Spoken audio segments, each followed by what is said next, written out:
seja muito bem-vindo e bem-vinda ao O Verbo, o podcast que pretende quebrar alguns preconceitos sobre o cristianismo e tratar de temas pertinentes do momento de uma forma descontraída e acessível a todos, à luz das Escrituras. Eu sou a Jéssica Trigo e ao meu lado o Matheus Matias.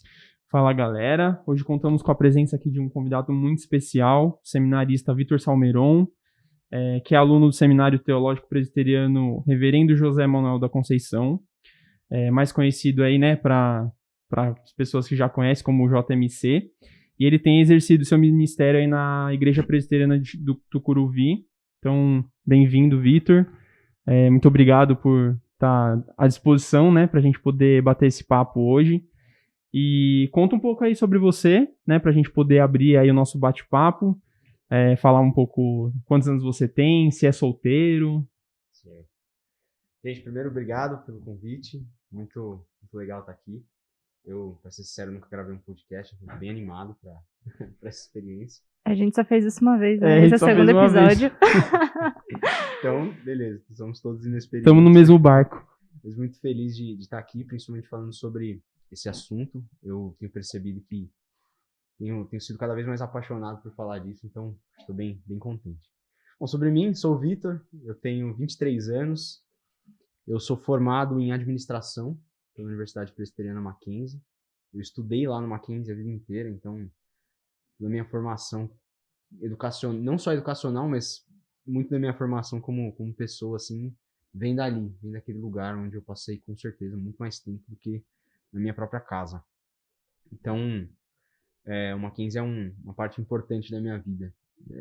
Então, 23 anos, estou lá no seminário, entrei no seminário em 2019. Naquela época eu ainda estava cursando administração, faltava 1 ano e meio para me formar, então fiz o começo do seminário e o fim da administração juntos, graças a Deus. Sobreviveu. Consegui terminar, foi difícil, mas deu certo. E beleza. E sou casado, hoje é dia 2, né? Hoje é dia 1. Dia 2, então eu sou casado há 2 meses e 30 dias. Olha só, dia gente. 3 de julho desse ano com a Heloísa. Ela é cirurgia dentista, trabalha num hospital, residente num hospital. E é isso. Não sei o que mais eu digo. Eu trabalho na Tucuruvi, verdade. Eu sou membro da Igreja Presbiteriana Betel, em São Paulo.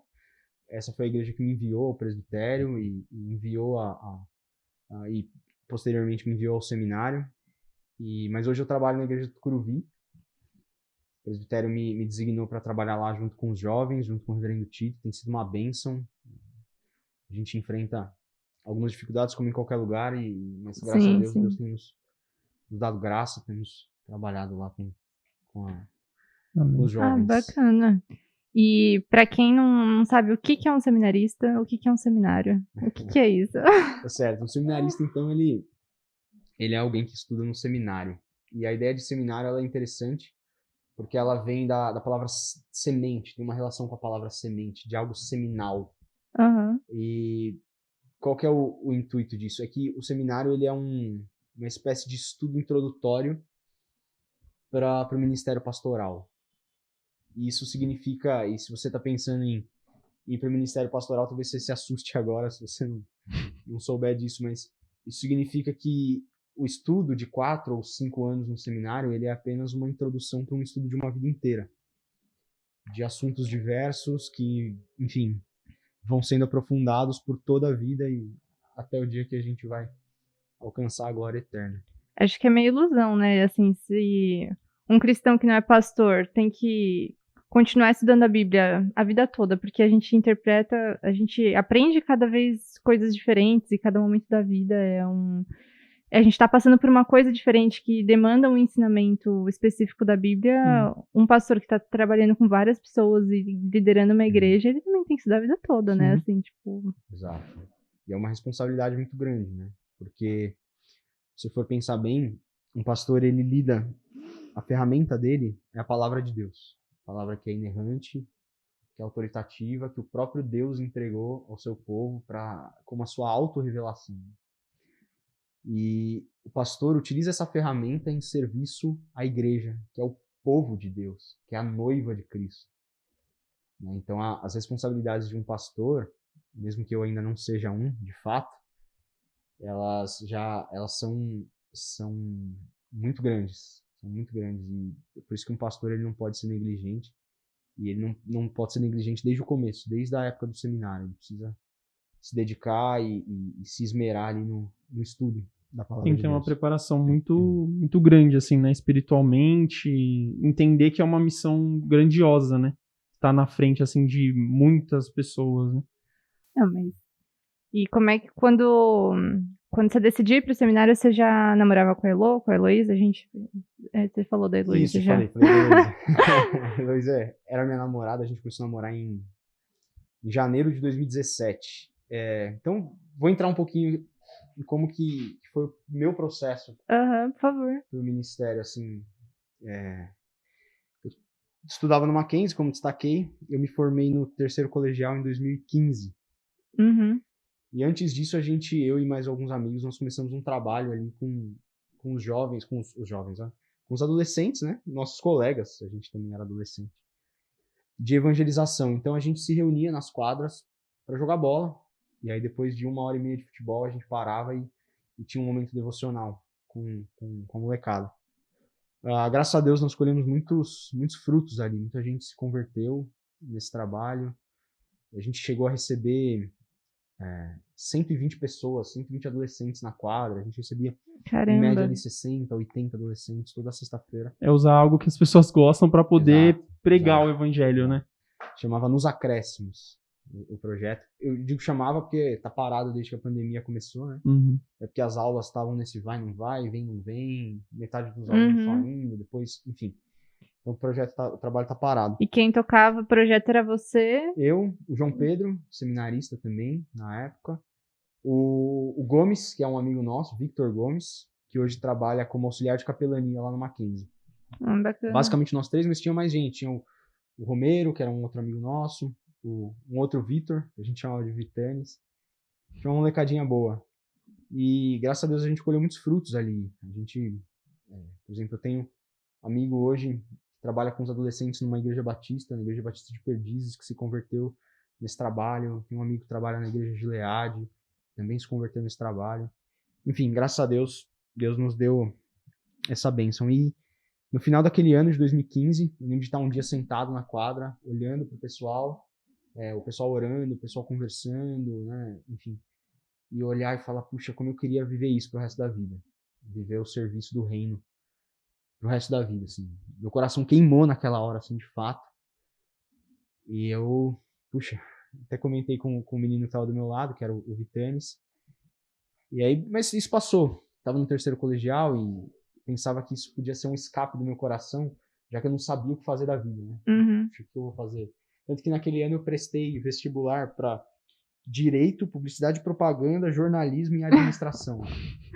Foi metralhando todos os cursos. Só não fui para as biológicas e para as exatas, assim, porque, né, negação. E, enfim, eu achava que era um engano do meu coração. Mas Deus foi trabalhando, foi usando pessoas. O reverendo Josué, capelão do colégio, um dia me chamou de canto, disse que me via com as qualidades de um pastor e que eu deveria pensar nisso. Eu comecei a orar sobre, conversar com o meu pastor, com meu pai, que é presbítero lá na nossa igreja, na igreja que eu sou membro, sobre essa possibilidade de realmente ingressar no ministério pastoral. Então, quando eu comecei a namorar a Heloísa, em 2017, ou quando eu conheci ela em 2016, eu tinha isso muito inicial no meu coração. Eu sabia que eu queria alguma coisa, mas não tinha certeza se era de fato ou se era um escape do meu coração. Mas eu lembro que quando eu a conheci, eu falei, olha, eu tô achando que o Senhor tá me chamando para alguma coisa. Não sei para que é. Já deixou avisado, já abri né? o jogo com ela. Não sei se o Senhor tá me chamando para as missões, não sei se é só para ser um pastor, mas para alguma coisa é. Eu só não, enfim. Quando a gente começou a namorar, ela já sabia, os pais dela já sabiam e aí quando a gente começou a namorar em janeiro de 2017, isso já estava mais formado na minha cabeça, a ideia de ir para o seminário, né? Então enfim, todo mundo já estava sabendo. Uhum. Mas foi um um período complicado, assim, de muita dúvida, de muita incerteza no coração. Mas, e pra tua família, ou pra Elô, isso foi... Até porque sua família é cristã também, né? Uhum. Então foi tranquilo, assim, não Isso. teve... Porque eu imagino que talvez pra alguém que é de uma família que não é cristã, ou que não frequenta uma igreja, falar assim, nossa, tô terminando aqui uma faculdade de administração e vou ser seminarista, vou ser pastor. Deve ser um choque, né, pra algumas famílias. Certamente. Certamente, ainda mais porque muitos pastores ou muitos seminaristas largam seus trabalhos, né, pra às vezes ir trabalhar numa igreja até sem receber, Uhum. enfim. Então isso é um choque de cultura. A gente tem o Cambelli, né? Tá aí, saiu lá do país dele, tá há muito tempo já aqui, né? Ele, às vezes conversa com ele, fala que sente saudade da família, tem que vir pra estudar, né? Mas às vezes a pessoa tem que abrir mão, né? Assim, pra um desafio maior, assim, né? Pra quem não sabe, o Cambelli é um seminarista que tá aqui na igreja da Vila Maria e ele veio da Angola. Da Angola, isso. Pra ser seminarista Logo aqui. mais ele vai estar também aqui no podcast com a gente. Isso. Legal. Mas, nossa, que diferente, né? Assim, você larga... Você sofreu... Você... Não sei, da parte... Ou da família ou de alguém já teve algum preconceito de tipo, ai, nossa, você é um seminarista, tão jovem, tá? Porque me vem, assim, a ideia de que talvez tenha alguns preconceitos nesse sentido, né? Tipo, nossa, começando a vida agora, porque jovem, né? 20 anos e tal. Acho que na família... Desculpa, te interrompi. Não? Na família... não. Meu pai, ele foi resistente no começo, mas por uma questão diferente. Ele achava que eu era muito imaturo, de fato era. E ele achava que eu devia cursar uma faculdade. Foi por isso que eu fui fazer administração antes de entrar no seminário. Né? E percebo muita diferença, assim, de ter feito curso. Enfim, também o tempo passou, trabalhei, amadureci e entrei no seminário, mesmo não tão maduro quanto a maior parte dos meus colegas, que já eram na maioria casados, com filhos, enfim, mas já um pouco mais maduro do que seria de cara. Agora, em relação a um preconceito, daquele choque de cultura mesmo, mas em relação aos amigos que me conheciam já antes, enfim, amigos do colégio, amigos até da faculdade. Né? Puxa, eu saí do emprego, saí de onde eu trabalhava, era estagiário, e fui fazer 2 faculdades, né? Deixar de receber não, porque o presbitério me pagava uma ajuda de custo, ainda pago, mas fui, enfim, receber menos. Isso é um choque de cultura, as pessoas não entendem, mas... e até pessoas dentro da igreja não entendem mesmo. Isso não aconteceu comigo, graças a Deus. Mas as pessoas não entendem que esse é um chamado, se verdadeiro, irresistível. Sim. Você não consegue fugir disso. Acho que um exemplo para ilustrar isso é Jonas, quando ele é chamado para ir para Nínive, anunciar o evangelho entre os ninivitas. E ele foge, e ele simplesmente não consegue fugir. Né? Quando Deus chama, né? Não tem como fugir. E esse era o propósito. E para missões, assim, hoje, para você acha que futuramente você teria um planejamento, assim, de assumir um projeto missionário, de ir para algum outro país, ou hoje... Ou o teu chamado, você acredita que ele se restringe ao ministério pastoral local, né? Legal, essa é uma pergunta difícil. Você não tem... Especialmente para mim, assim, eu ainda não tenho isso muito claro na mente. Eu tenho algumas coisas que eu gostaria de manter. Por exemplo, eu nasci em São Paulo e eu amo a cidade de São Paulo, apesar dos pesares, né? Do trânsito e de todos os percalços que essa cidade nos traz. Então eu não gostaria de sair de São Paulo, pelo menos inicialmente. Eu acho que o Senhor me chamou para ser pastor aqui, eu gostaria de exercer inicialmente o pastorado aqui. Eu não penso em missões transculturais, mas não penso hoje. Porque lá no fundo, eu sei que eu gostaria de conhecer uma nova cultura, de viver uma experiência transcultural, mas ainda tenho um pouco de resistência com isso. Mas acho que se o Senhor colocar no meu coração esse desejo, se o Senhor me mostrar que esse é o caminho, não mostrar de jeitos sobrenaturais, assim, tipo, me aparecer em sonho e dizer para mim, não, pelo curso da vida mesmo. Sim. Começar a ver que esse é o caminho. Se aparecer possibilidades, não teria problema de segui-lo. Gostaria sim. E você acha que essa formação com administração te ajuda no seminário ou vai te ajudar no pastorado de alguma forma? O que você pensa sobre isso? Ou foi realmente uma coisa daquele momento, né, que era uma demanda sua de amadurecer, de ter um curso antes de fazer o seminário em si? Certo. Eu acho que ajuda sim. Eu acho que todo conhecimento, ele se bem utilizado, ele é útil, né? Ficou meio redundante, mas se bem tido, se você, enfim, aprende bem a coisa, se você sabe como usar o conhecimento, ele se torna útil para o ministério. Eu penso que as pessoas normalmente fazem essa confusão, assim, eu chego e falo às vezes que eu sou formado em administração, as pessoas falam, puxa, a gente precisa de administradores na igreja. De fato, precisamos. Contudo, o trabalho do pastor, ele não é o de um administrador. Ele é o de um ministro do evangelho. De fato, a administração, ela ajuda. Por exemplo, eu aprendi muitas coisas a respeito de gestão de pessoas. Isso é muito útil no ministério, certamente. Gestão de equipes, isso também, com certeza, vai ser muito útil, já tem sido muito útil. Aprendi muito sobre planejamento.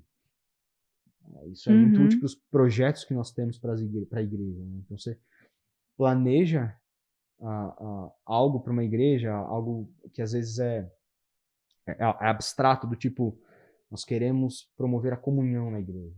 Você tem esse objetivo. Você monta um planejamento em torno disso. Então, eu penso que sim, que a administração ajuda muito. Até também pelos conhecimentos na área de finanças. Porque a gente estuda na administração marketing, finanças, gestão de pessoas e mais alguma coisa que eu esqueci.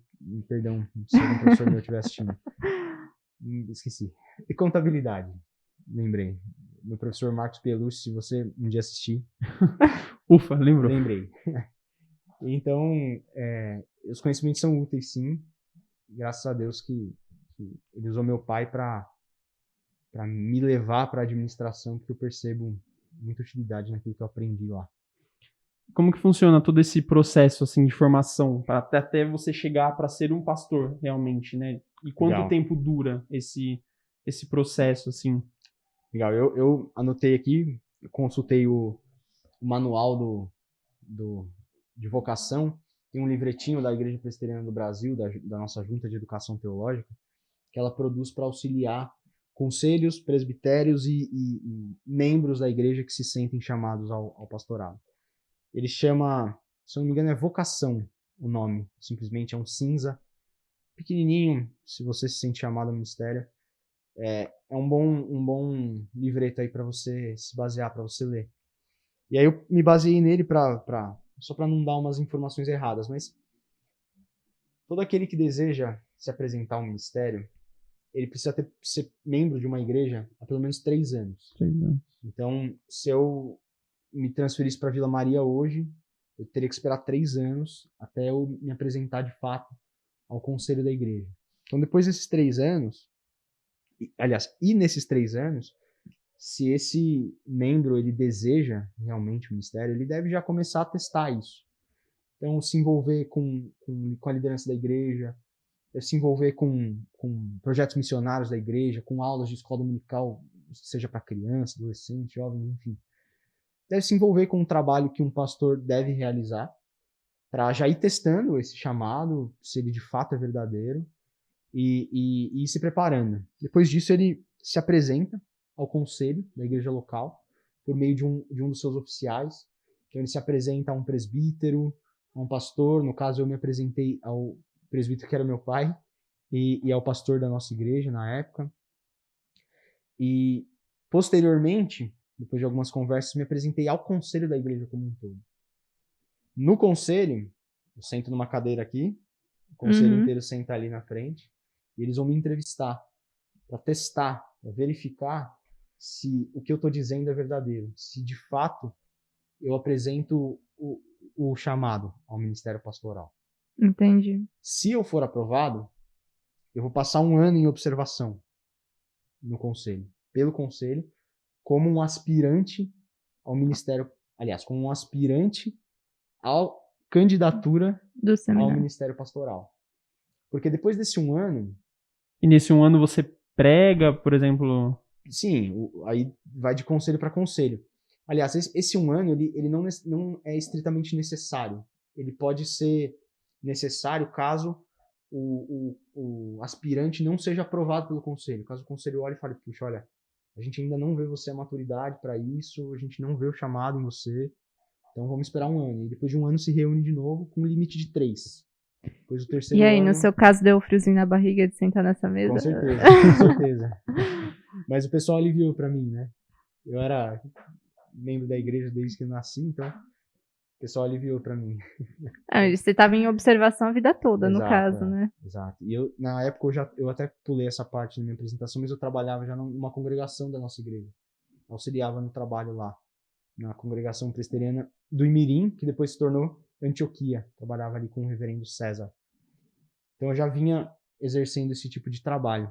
E aí eu fui aprovado. E aí quando o aspirante ele é aprovado pelo conselho da igreja local, ele é enviado ao presbitério. No presbitério ele passa por essa mesma entrevista. Só que dessa vez ele passa por essa entrevista com presbíteros que não o conhecem e com pastores que não o conhecem. Fio na barriga, parte 2. E esse é mais complicado, assim, né? No caso da minha entrevista, o reverendo Dario ainda era o presidente lá do nosso presbitério, antes de vir para cá. Então ele tava lá, talvez ele se lembre. Mas é um nervoso, dá um nervosismo. Imagino. E quanto tempo pra você, assim... Não, isso já é imediato. Depois daqueles 3 anos, você se apresenta ao conselho. O conselho, se você é aprovado, já te apresenta ao presbitério na próxima reunião do presbitério. Entendi. E aí, se você é apresentado para o presbitério, você se torna um candidato ao ministério pastoral. E aí você é enviado ao seminário. No seminário você passa mais 4 anos no mínimo.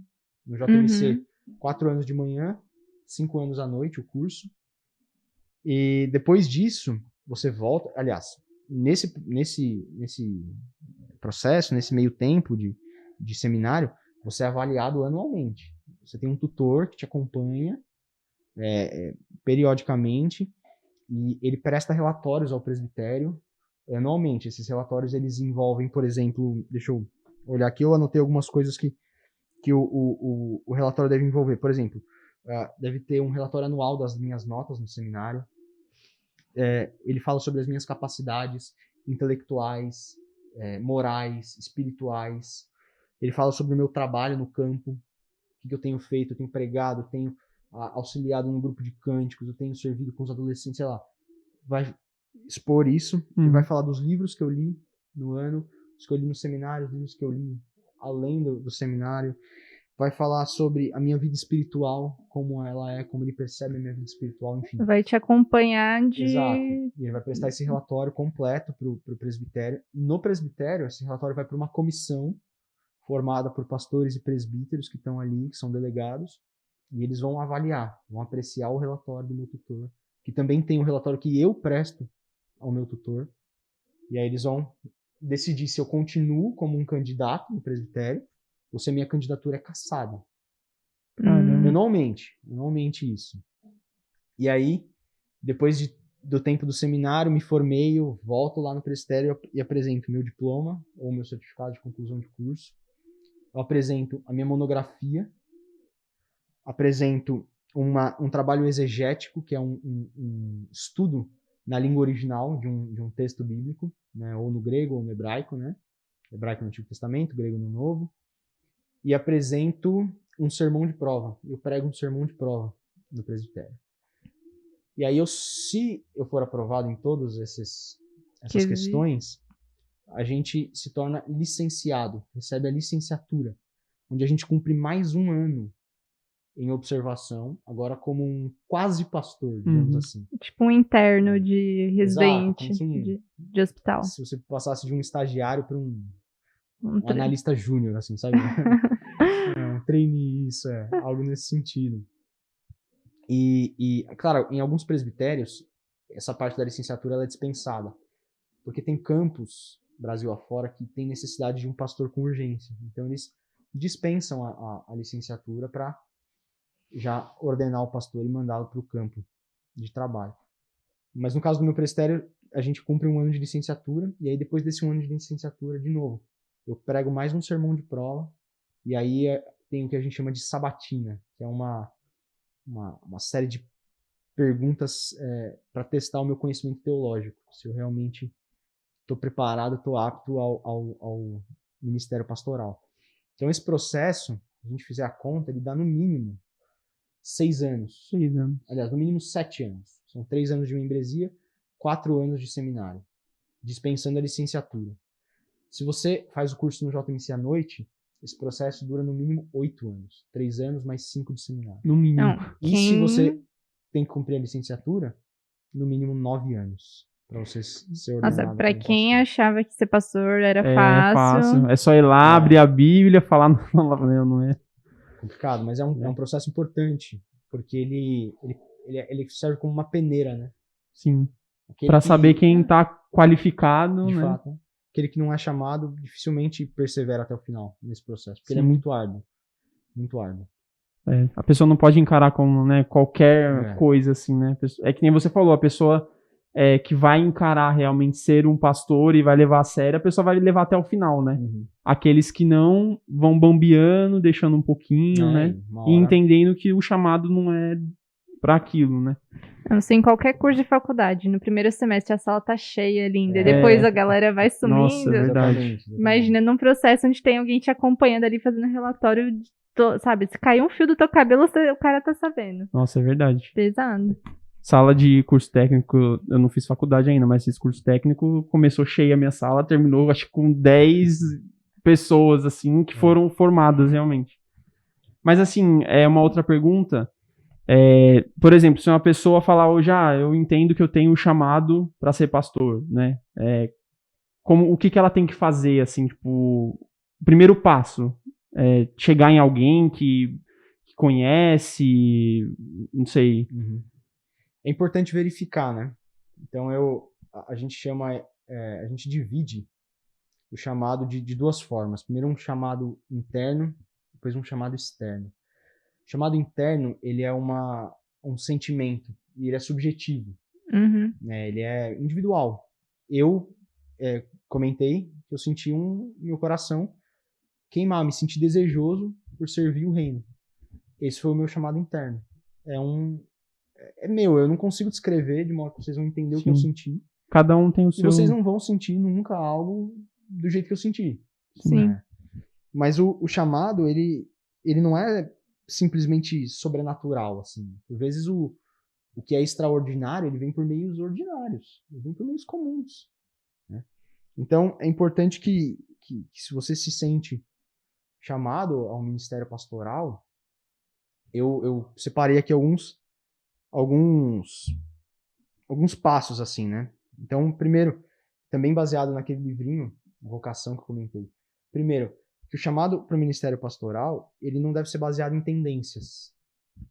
Então, não é porque meu avô é pastor, meu pai é pastor, que eu vou ser pastor. Não é uma carreira militar. Uhum. Porque no militarismo a gente tem bastante isso. Né? Meu avô era militar, meu pai, eu também sigo a carreira militar. Isso é bem comum.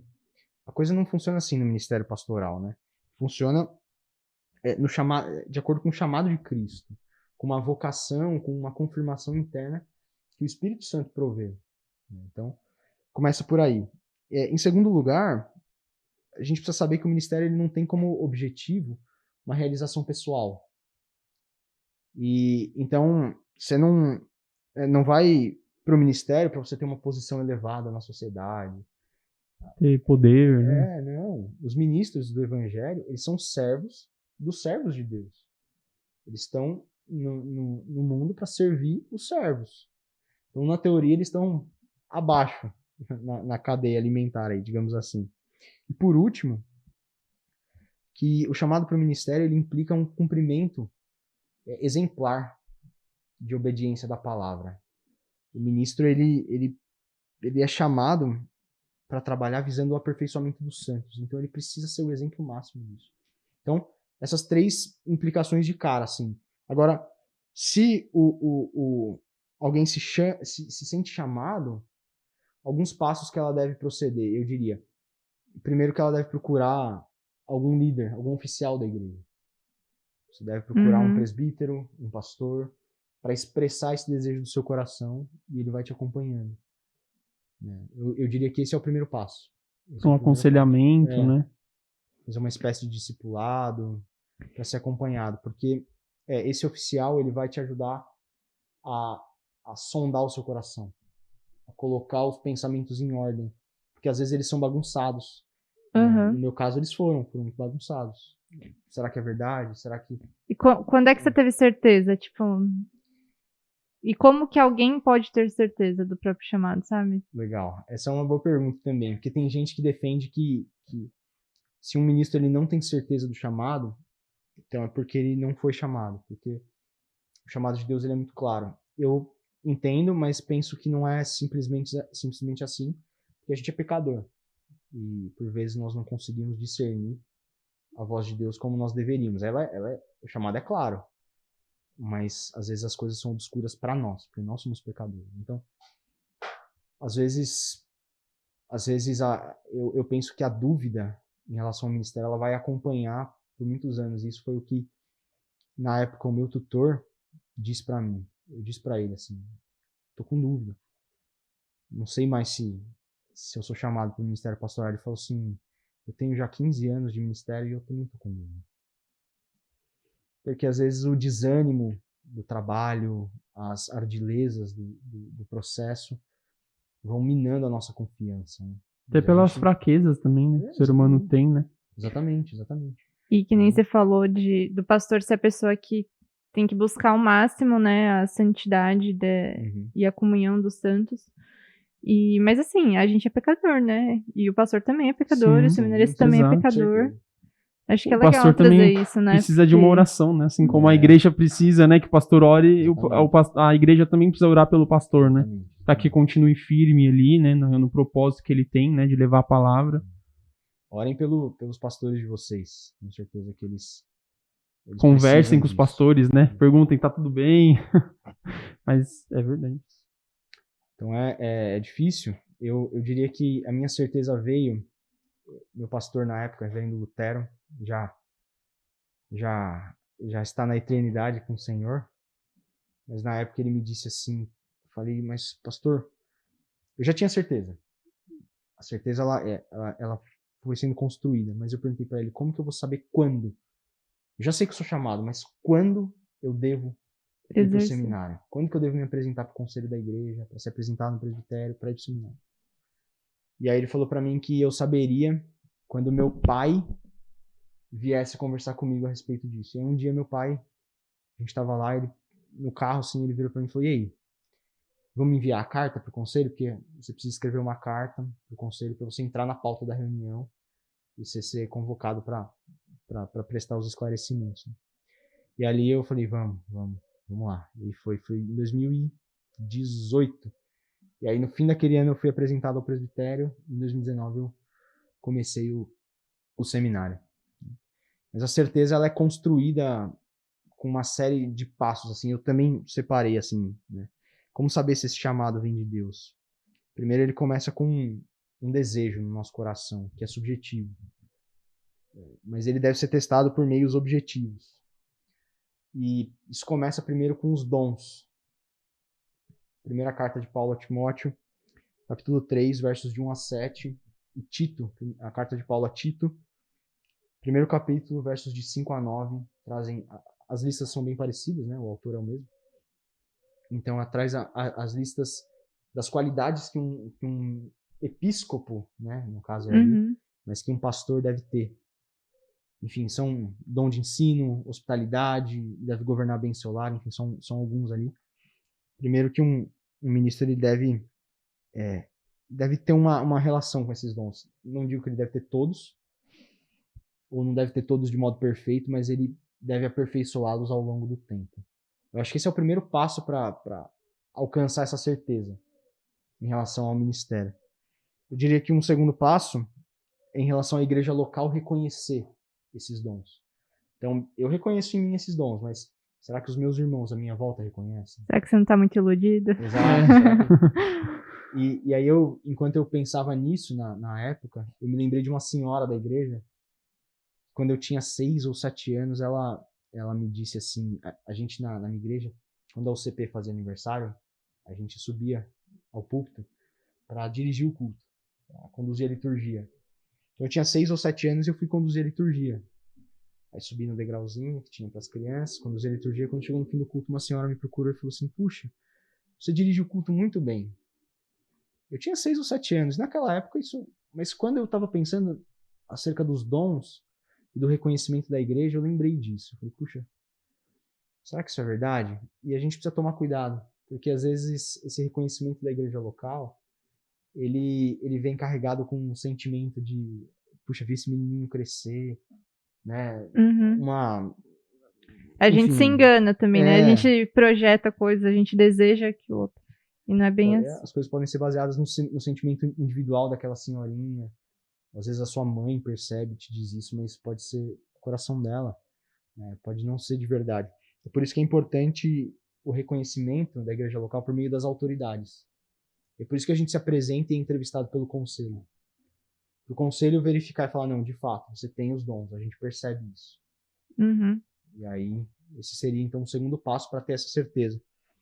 E o terceiro passo... E só uma coisa, eu acho que para quem não frequenta uma igreja, às vezes parece muito rígido e parece até que assim, nossa, mas como que a pessoa consegue ir entrevistando e tal? Mas eu acho que quando você frequenta e faz parte de uma comunidade, quando você convive com essa pessoa que está buscando o seminário, fica muito evidente, né, assim, os dons da pessoa e você, porque você tá ali, você convive com aquela pessoa, sabe, todo domingo você tá ali, você tá vendo, você participa de programações, eu acho que quando você faz parte de uma comunidade, você consegue observar esse desenvolvimento também, né, porque às vezes para quem tá de fora que não frequenta regularmente uma igreja, é muito tipo, nossa, mas vou medir, sabe, como se fosse um checklist.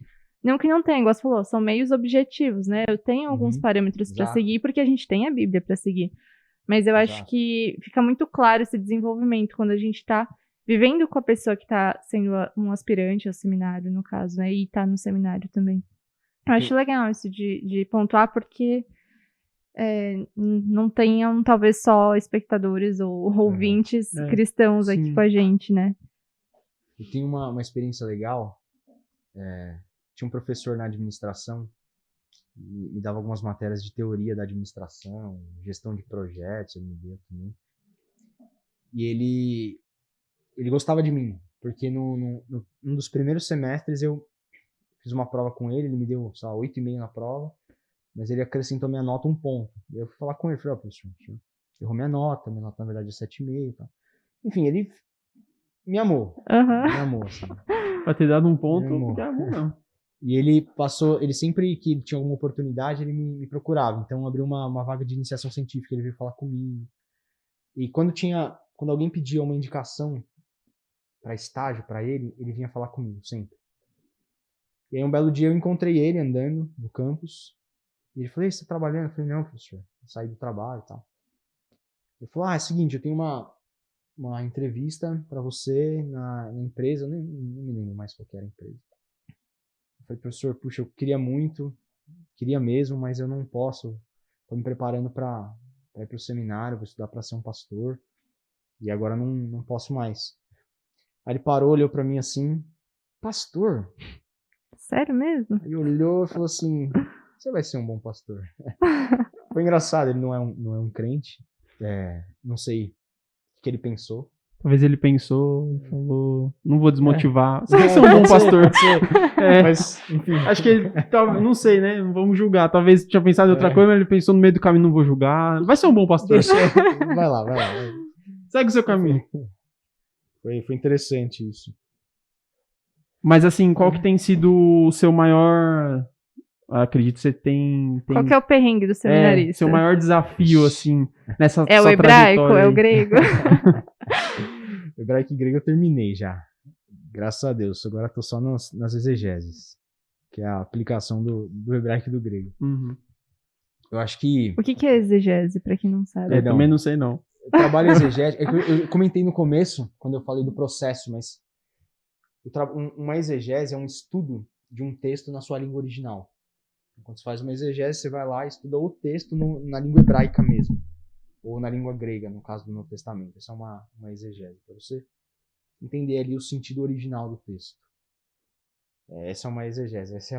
Eu acho que é o trabalho mais difícil que tem no seminário, assim. Um trabalho de umas 40, dá umas 40 páginas, assim. Acho que é por Porque isso o professor põe um que. limite, né? Aham. Senão, Acho que é por isso que complicado. é difícil, às vezes, ler a Bíblia, né? Porque é muito fora da nossa realidade, o contexto histórico em que ela Muitas foi vezes. escrita, né? E aí fazer esse exercício de Uhum. ler, entender o que aquela palavra realmente significava naquele contexto, o É. que aquele ambiente, o que aquele exemplo que o autor disse sobre tal coisa significa, como que a gente pode traduzir para o dia de hoje. Acho que esse é o maior desafio, O né? pessoal tem muita Assim. dificuldade com o livro de Levítico, por exemplo.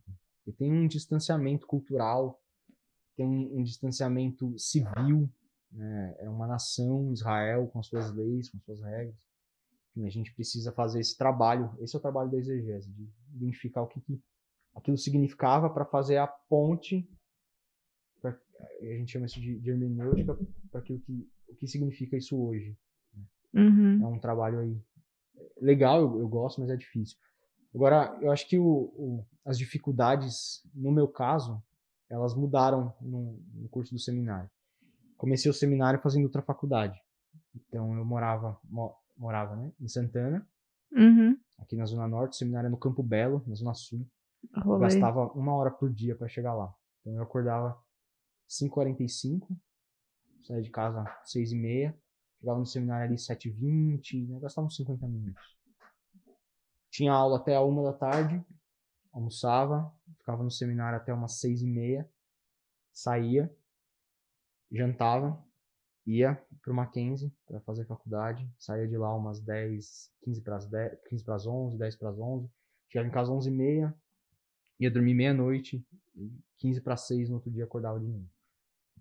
Então Tua casa era só cama e banho, né? eu dormia menos de 6 horas, passava menos de 6 horas por dia em casa, dormia menos de 6 horas por dia.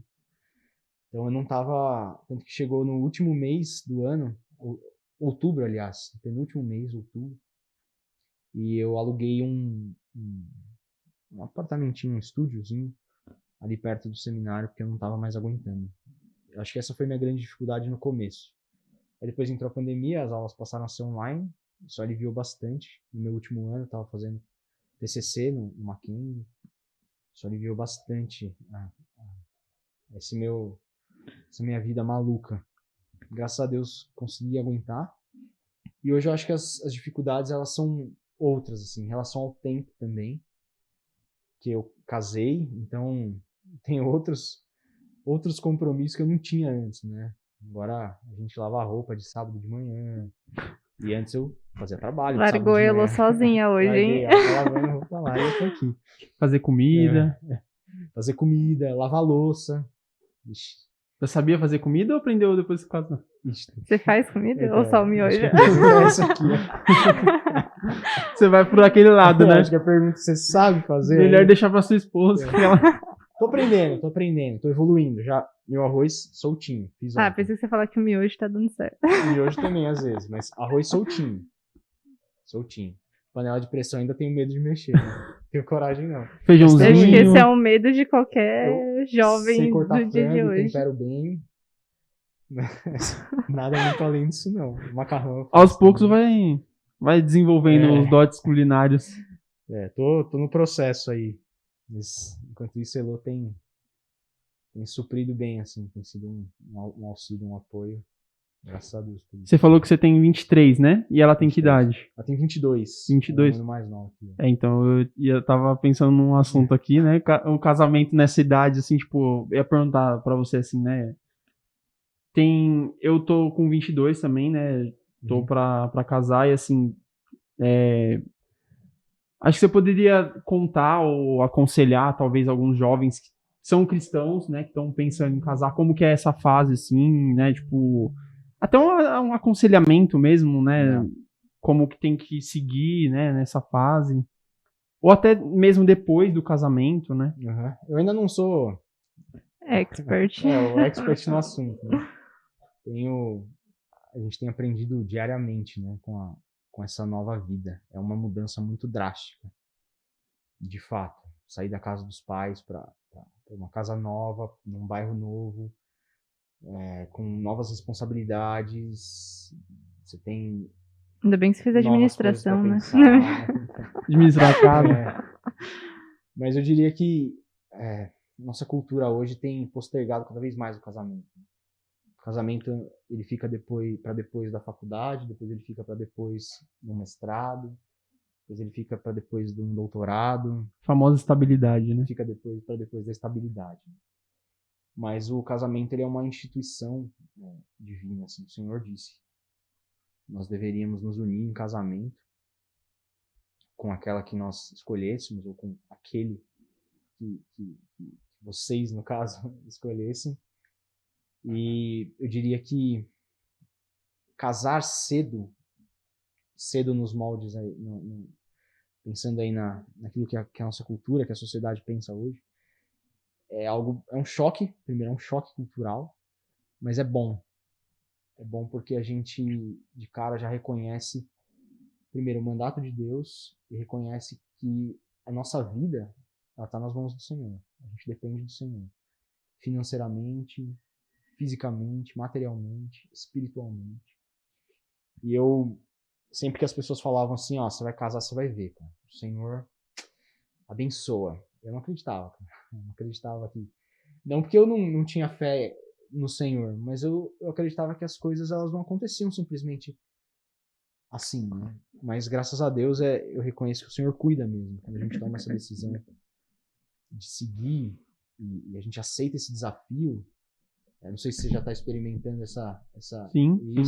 A provisão, né? Assim, das coisas, né? Então eu diria que se você já namora há um tempo, já tem suas convicções acerca da pessoa, vai fundo, vai sem medo. Vai com dúvida, mas vai, porque o Senhor há de prover, o Senhor há de abençoar, há de auxiliá-los nisso. Assim. Depois a vida é muito boa. A lua de mel dura um tempo, assim, é o que o pessoal diz, né? A gente está muito feliz, muito contente de viver junto, né? É o que a gente queria já. Você constrói a vida com a pessoa, né? Não tem Acho por que isso que é o mais ficar gostoso, esperando. né? Você poder conquistar as coisas aos poucos no decorrer dos anos com a pessoa, né? É muito bom, ela me ajuda, eu ajudo ela. Ela trabalha também no hospital, né? Então ela entra às 7 e sai 5h30. São 10 horas e meia de trabalho na residência. E aí, enfim, é perto do seminário, então a gente vai junto, ela fica lá no hospital, eu vou pro seminário. Eu fico o dia inteiro no seminário, a gente vem junto, então a gente tem sido muito parceiro. E tem tanto me aliviado quanto aliviado ela, tenho certeza, esse trabalho em conjunto. Esses são os benefícios, um dos benefícios do casamento. É muito bom. E aí, Gé, mais alguma coisinha pra gente bater um papo? Se o Igor tiver alguma coisinha que a gente... Acho que... Quer deixar algum recadinho para as pessoas? Se você quiser deixar alguma... Vamos lá, então quero deixar assim, pensando nessa questão do chamado, especialmente falar com aqueles que se sentem chamados ao ministério, mas de alguma forma ainda duvidam disso. Pensa nesses passos para testar objetivamente o chamado. Então eu destaquei 3 no começo. Aliás, destaquei 2. Os dons. Consulta aquela lista de dons em Timóteo, em Tito. Perceba o reconhecimento da igreja local, tanto dos membros comuns quanto dos oficiais da igreja, dos membros do conselho da igreja. Perceba as suas inclinações em relação ao ministério. Por exemplo, se você ama o Senhor, porque se você não ama o Senhor, nem adianta. Mas se você ama pessoas, porque o trabalho do ministério pastoral é com pessoas, e se você ama estudar, porque você vai estudar pro resto da sua vida. Dá muito. Se você ama os livros. Isso quem me perguntou foi o reverendo Felipe Fontes, na minha entrevista. Ele perguntou, você ama a Deus? Eu disse, amo. Ele falou, você ama pessoas? Eu falei, amo, reverendo. Ele falou assim, você ama os livros? Eu falei assim, então, reverendo. Estou em processo, estou construindo. Nem tanto. E os livros eu não amo tanto, foi assim mesmo, né? Até um outro pastor levantou e falou, olha, se o candidato foi sincero, eu também quero dizer que eu tenho dificuldade com os livros. Mas tenho conseguido estudar bastante, até porque se não estudar, também não dá. Roda. Importante você testar o chamado. Então, dê aulas, esteja envolvido no trabalho no ministério, esteja envolvido com as funções que um pastor faz. Pra você ver se é isso mesmo que você gosta. É como um teste vocacional, assim, que a gente faz quando vai entrar na faculdade, sabe? Ou aquelas palestras que a gente vai assistir com um advogado quando você quer fazer direito. Será que é isso mesmo?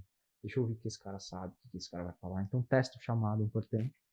E por último, nesses testes objetivos, é muito importante ser submisso às autoridades.